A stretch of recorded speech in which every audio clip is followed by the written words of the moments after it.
Parce qu'on n'écrit pas pour juger les autres, hein, on écrit souvent pour comprendre, on écrit pour déposer quelque chose, on écrit pour faire des liens, on écrit pour témoigner aussi à des personnes qui peut-être ont vécu la même chose et que ça pourra aider. On a plein de raisons qui sont très saines d'écrire sur soi. Le récit de soi, ce n'est pas un tribunal. Et c'est bien ça, il faut avoir conscience, parce que la notion de culpabilité nous amène à la question de la faute. Mais en fait, écrire sur soi, c'est pas juger les fautes des uns et des autres. Mais c'est pour ça que le travail autobiographique, je trouve, est aussi un travail sur soi, parce que c'est voilà, comment je vais passer de mon émotion brute à quelque chose qui est dissible et entendable par des gens qui ne vous connaissent pas. Si vous l'éditez, les gens ne vous connaissent pas, mais si c'est trop brut comme émotion, ils ne vont pas non plus y accéder.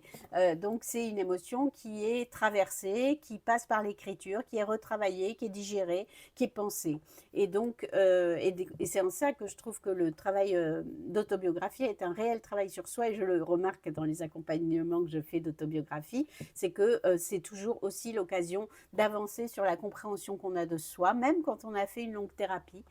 Ça permet de découvrir encore d'autres choses, et en ça, c'est aussi très intéressant, mais je crois que c'est important de se dégager de cette notion de culpabilité, de loyauté, et de sentiment de trahison, parce que on peut tout à fait écrire ce texte en respectant les autres, mais en se respectant aussi soi-même.